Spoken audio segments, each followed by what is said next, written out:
কালকিত সকালের মাধ্যমে আপনাকে এবং আমাদের চৈতন্য সরকারি প্রাথমিক বিদ্যালয়ের পক্ষ থেকে সবাইকে শুভেচ্ছা জানাচ্ছি। 2018 সাল থেকে এই বিদ্যালয়ে আছি। প্রধান আসলে আপনি যে গুজব বলেছেন সেই জন্য আপনাকে ধন্যবাদ। এটা আসলে গুজব। প্রাথমিক ও গণশিক্ষা মন্ত্রণালয় নিরলস ভাবে কাজ করে যাচ্ছে, আর তাদের সৈনিক হিসেবে আমরা শিক্ষকরা কিন্তু একদম নিবেদিত প্রাণ হয়ে কাজ করে যাচ্ছি। তো আপনি স্কুলগুলোতে বিভিন্ন স্কুলে ঘুরে দেখবেন যে কত সুন্দরভাবে ক্লাস হচ্ছে। আর সবচেয়ে বড় কথা হলো আমাদের শিক্ষকরা এখন হাইলি কোয়ালিফাইড এবং ট্রেনিং প্রাপ্ত। কিছুদিন পর পরে কিন্তু সাবজেক্ট বেসড ট্রেনিং পাচ্ছে। তো অনেক উন্নত কিন্তু তারা এখন, এবং তারা সেটা কিন্তু শ্রেণীকক্ষে অ্যাপ্লাই করছে। এগুলো কিন্তু অনেক এগিয়ে গিয়েছে এবং যাচ্ছে, প্রতিনিয়ত এগিয়ে। ধন্যবাদ আপনাকে, সুন্দর একটি প্রশ্ন করেছেন। যেটি আমি যখন আমার শিশুদের সাথে কথা বলি, আমি প্রথম কথাই আমার থাকে যে তোমরা পড়াশোনার উদ্দেশ্য হচ্ছে তোমাদের ভালো মানুষ হিসেবে গড়ে ওঠা, আদর্শ মানুষ হিসেবে গড়ে ওঠা। এই মেসেজটাই কিন্তু আমি তাদেরকে প্রথমত দিই যে রেজাল্ট ভালো করতে হবে, ঠিক আছে, সেটা হলো পরে। প্রথম বিষয় হলো তোমাকে ভালো মানুষ হয়ে গড়ে উঠতে হবে। তো এই জন্য আমরা প্রতিনিয়তই তাদেরকে উৎসাহমূলক বিভিন্ন কথা বলি, তাদেরকে বিভিন্ন ভালো গল্পের বই পড়তে দেই। তাছাড়া নৈতিকতার যে বিষয়টি, এই বিষয়গুলো প্রতিনিয়তই তাদেরকে আমরা মানে শিখাচ্ছি যে তারা যেন ভালো মানুষ হিসেবে গড়ে ওঠে।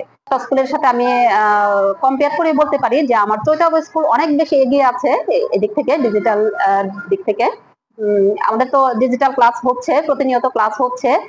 তাছাড়া আপনাকে আরেকটা মেসেজ আমি দিতে পারি, যেটি হলো করোনাকালীন সময়ে সারা বাংলাদেশ থেকে যে লাইভ ক্লাস হয়েছে আপনি জানেন।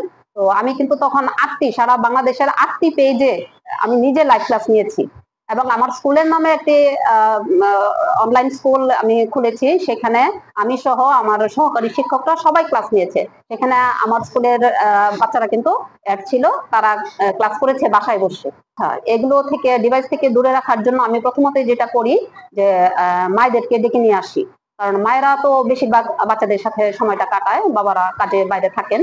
তো ওনাদেরকে আমি সবসময় বলি যে বাচ্চার হাতে অন্তত মানে মোবাইলটা দিবেন না। আপনারা অন্য খেলা আছে, বিভিন্ন খেলাধুলা আছে, ওইসব খেলাধুলা তারা করুক। বিকেলবেলা বাচ্চারা অবশ্যই খেলাধুলা করবে, কারণ খেলাধুলাও কিন্তু পড়াশোনারই একটা অংশ। এবং হ্যাঁ, স্বাস্থ্য সুরক্ষার জন্য এটা প্রয়োজন, খেলাধুলা করবে, তবে মানে ডিভাইস থেকে দূরে রাখবেন।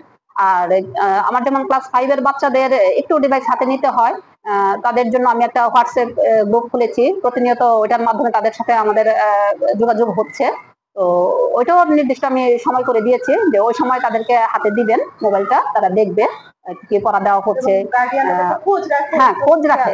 হ্যাঁ, আপনারা এবং তাদের মায়েদের আইডিতে কিন্তু আমরা এটা অ্যাড করি। হ্যাঁ, তাদের পার্সোনাল কোনো মানে ডিভাইস যেন না দেয় সেটাই বলে। হ্যাঁ, শুধু প্রাইমারি কেন, আমি তো গার্ডিয়ানদের বলি যে এসএসসি পর্যন্ত আপনারা ডিভাইস থেকে হ্যাঁ বাচ্চাদের দূরে রাখবেন। চৈতন্য সরকারি প্রাথমিক বিদ্যালয়ের প্রধান শিক্ষিকা আজ মা সমাবেশে সবাইকে গুরুত্বপূর্ণ কিছু কথা নিয়ে আলোচনা করছেন।